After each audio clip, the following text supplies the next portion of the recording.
রমজানের রোজার পরে সবচেয়ে বেশি দামি রোজা হইল মহরমের রোজা। এর কারণে অবশ্যই ভাই আমরা সবাই মহরমের এই রোজাটা রাখবো। হযরত হুসাইন রাদিয়াল্লাহু তাআলা আনহু ফুরাত নদীর তীরে আশুরার প্রান্তরে মারা যাবেন। 10 তারিখটা আমাদের মুসলমানের জন্য অন্যতম বিশেষ একটা দিন বা স্পেশাল একটা দিন। কেন স্পেশাল এই সম্পর্কে আজকে খুব গুরুত্বপূর্ণ কয়েকটা কথা বলবো অল্প সময়ে। আপনারা অবশ্যই ভিডিওটা শেষ পর্যন্ত দেখবেন। আসসালামু আলাইকুম, আমি মোহাম্মদ ইব্রাহিম ইমরান। ভাই আমার পক্ষ থেকে প্লাস আমার চ্যানেলের পক্ষ থেকে বা আমার ফেসবুক পেজের পক্ষ থেকে সবাইকে অগ্রিম মহরমের শুভেচ্ছা জানাইতেছি। আলহামদুলিল্লাহ, দীর্ঘ 1 বছর পরে এই সময়টা আমাদের কাছে আসছে। আপনারা জানেন আরবি ক্যালেন্ডার অনুযায়ী বা ইসলামিক ক্যালেন্ডার অনুযায়ী আজকে মহরম মাসের 8 তারিখ, আগামীকালকে 9 তারিখ, আর এর পরের দিনই 10 তারিখ। তো 10 তারিখটা আমাদের মুসলমানের জন্য অন্যতম বিশেষ একটা দিন বা স্পেশাল একটা দিন। কেন স্পেশাল এই সম্পর্কে আজকে খুব গুরুত্বপূর্ণ কয়েকটা কথা বলবো অল্প সময়ে। আপনারা অবশ্যই ভিডিওটা শেষ পর্যন্ত দেখবেন। তো এটা হলো 10 মহরম আল্লাহ তাআলা দুনিয়াকে সৃষ্টি করেন, আবার আল্লাহ তাআলার হুকুমে এই 10 মহরমই আল্লাহ তাআলা দুনিয়াকে ধ্বংস করবেন। এরপর আল্লাহ তাআলা হযরত আদম আলাইহিস সালামকে, আপনারা জানেন, গন্ধম ফল খাওয়ার অপরাধে আদম আলাইহিস সালামকে জান্নাত থেকে বের করে দেয়। এরপরে তারা দীর্ঘ সময় ধরে আল্লাহ তাআলার কাছে কান্নাকাটি করছে, তওবা করছে। তা আল্লাহ তাআলা প্রায় 300 বছর, কম বেশি হবে 300 বছর পরে আল্লাহ তাআলা হযরত আদম আলাইহিস সালামের দোয়াটা কবুল করে নেয়, তওবাটা কবুল করে নেয়। আর ওই দিন, যেই দিন তওবাটা কবুল করে, ওই দিনটাই ছিল 10 মহরম। তারপরে আপনারা জানেন হযরত আইয়ুব আলাইহিস সালাম দীর্ঘ সময় প্রায় 18 বছর রোগের মধ্যে আক্রান্ত ছিল। তার সারা শরীর কিড়ায় খেয়ে ফেলছিল, পোকা খেয়ে ফেলছিল। তো আল্লাহ তাআলার কাছে সে দোয়া করতো। আল্লাহ তাআলা এই 18টা বছর আইয়ুব আলাইহিস সালামের ধৈর্যের পরীক্ষা নিছেন। তাই আইয়ুব আলাইহিস সালাম যখন এই ধৈর্যের পরীক্ষায় পাশ করেন, বা যেই দিন আইয়ুব আলাইহিস সালামের শরীর থেকে এই কিড়াগুলা আল্লাহ তাআলা মুইসা দেন, বা আল্লাহ তাআলা যেই দিন আইয়ুব আলাইহিস সালামের দোয়াটা কবুল করেন, ওই দিনটাই ছিল 10 মহরম। তারপরে হযরত ইউনূস আলাইহিস সালাম, আপনারা জানেন, প্রায় 40 দিন মাছের পেটে ছিল। তা মাছের পেটে 40 দিন থাকার পরে যখন আল্লাহ তাআলার হুকুমে হযরত ইউনূস আলাইহিস সালাম মাছের পেট থেকে মুক্তি লাভ করে, ওই দিনটাই ছিল 10 মহরম। তারপর আপনারা জানেন হযরত নূহ আলাইহিস সালাম তার উম্মতকে দাওয়াত দিতেন। তো ওই উম্মত দাওয়াত গ্রহণ করতো না, কানে হাত দিয়ে রাখতো, চোখে হাত দিয়ে রাখতো, কথাই শুনতে চাইতো না। তো ওই বর্বর জাতি বা ওই বর্বর উম্মতকে হযরত নূহ আলাইহিস সালাম আল্লাহ তাআলার কাছে দোয়া করতে থাকেন যে আল্লাহ, এই উম্মতকে আপনি ধ্বংস করে দেন, বা এই উম্মতকে আপনি নিয়ে যান। এই উম্মত আমার কথা শুনে না, এই উম্মত বর্বর, গুনাহের মধ্যে লিপ্ত, এই উম্মত আমার উপর নানান ভাবে অত্যাচার করতেছে, এই উম্মতকে দাওয়াত কোনোভাবেই দেওয়া যাবে না। তা আল্লাহ তাআলার কাছে যখন এরকম দোয়া করতে থাকলো, আল্লাহ তাআলা হযরত নূহ আলাইহিস সালামকে বললেন, কিস্তি বানাও, নৌকা বানাও, জাহাজ বানাও। তা মরুভূমির মধ্যে যখন নূহ আলাইহিস সালাম জাহাজ বানাইতেছে, ওইটা দেখা তার জাতি তার উপর অনেক টিটকারি, অনেক অত্যাচার, অনেক নানান ধরনের কথা, নানান ধরনের ষড়যন্ত্র করতে লাগলো। বলতে লাগলো যে নূহ তো পাগল হয়ে গেছে, এই মরুভূমির মধ্যে নৌকা বানাইতেছে, কিস্তি বানাইতেছে, জাহাজ বানাইতেছে, এখানে পানি আসবে কই থেকে? সাগর তো অনেক দূরে।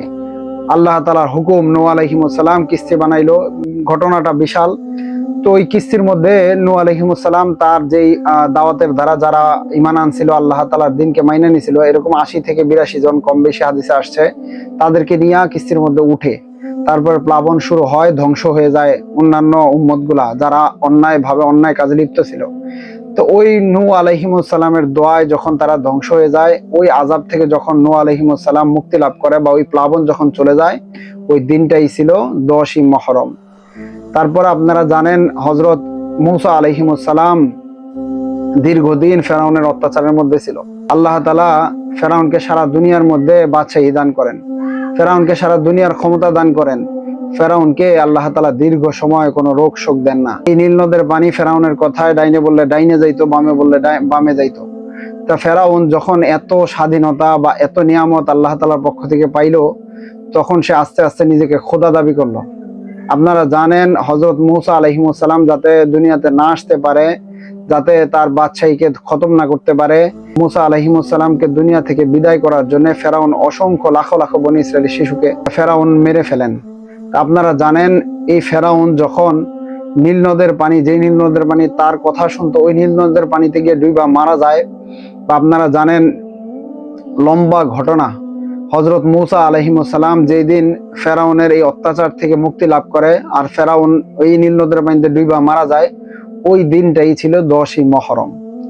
তারপরে সর্বশেষ আল্লাহ রসুল সাল্লাল্লাহু আলাইহি ওয়াসাল্লাম আসার আগে যে ঘটনাটা দুনিয়ার মধ্যে ঘটে, এটা হলো হযরত ঈসা আলাইহিস সালাম যখন দুনিয়াতে আসেন।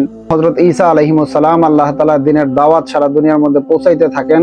তখন আস্তে আস্তে কিছু মানুষ তার বিরুদ্ধে যাইতে থাকে, তাকে খোদা দাবি করতে থাকে, খোদার পুত্র বলতে থাকে, আর ঈসা আলাইহিস সালাম এটা অস্বীকার করতে থাকেন। তো এরকম করতে করতে অনেকেই তার শত্রু হয়ে যায়। আপনারা জানেন লম্বা ঘটনা। তখন কিছু মানুষ মিলা হযরত ঈসা আলাইহিস সালামকে মারার জন্য বের হয়। তা ওই অবস্থায় আল্লাহ তাআলার হুকুমে আর হযরত ঈসা আলাইহিস সালামের দোয়ায় আল্লাহ তাআলা হযরত ঈসা আলাইহিস সালামকে তার কাছে নিয়ে যান, সপ্তম আকাশে নিয়ে যান। আপনারা জানেন এটা লম্বা ঘটনা। তো ওই যেই দিন এই ঘটনাটা ঘটে ওই দিনটাই ছিল 10ই মহরম। এরপরে সর্বশেষ হুজুর আকরাম সাল্লাল্লাহু আলাইহি ওয়াসাল্লামের নিজের নাতি হযরত হুসাইন রাদিয়াল্লাহু তাআলা আনহুকে আপনারা জানেন আল্লাহ তাআলার হুকুমেই উম্মতের গুনাহ মাফ করার জন্য, উম্মতের ভালাইয়ের জন্য আল্লাহ রাসূল জানতেন, মা ফাতেমাও জানতেন, হযরত হুসাইন রাদিয়াল্লাহু তাআলা আনহু ফুরাত নদীর তীরে আশুরার প্রান্তরে মারা যাবেন, দুনিয়া থেকে বিদায় হয়ে যাবেন। এটা লম্বা ঘটনা। আপনারা জানেন যেই দিন হযরত হুসাইন রাদিয়াল্লাহু তাআলা আনহুকে মারা হয়, কতল করা হয়, ওই দিনটাই ছিল 10ই মহরম। এতগুলা ঘটনার কারণে এই দিনটা অনেক দামি। এই দিনটা অনেক দামি। এই দিনটা অনেক দামি। আপনারা জানেন হুজুর আকরাম সাল্লাল্লাহু আলাইহি ওয়াসাল্লাম যখন মদিনা হিজরত করে আসলেন, তখন দেখলেন যে মদিনার লোকেরা রোজা রাখে 10ই মহরম। জিজ্ঞেস করলেন, ও মদিনার লোকেরা, তোমরা কেন রোজা রাখো? তারা ছিল ইহুদি। তারা বলতো যে তুমি কি জানো না হযরত মুসা আলাইহিস সালামকে এই দিনে ফেরাউনের হাত থেকে আল্লাহ তাআলা রক্ষা করছেন, মুক্তিদান করছেন। তো ওই দিনে মুসা আলাইহিস সালাম রোজা রাখতেন। তাদের অনুসারী হিসেবে ইহুদিরা, তৎকালীন জামানার ইহুদিরাও রোজা রাখতো। তো ওই অবস্থা দেখে আল্লাহ রাসূল সাল্লাল্লাহু আলাইহি ওয়াসাল্লাম বললেন যে তোমাদের চাইতে তো নবী আমাদের কাছে সবচেয়ে বেশি প্রিয়, নবী তো আমাদের কাছে সবচেয়ে বেশি নিকটবর্তী, তোমাদের চাইতে সবচেয়ে বেশি আপন তো সে আমাদের।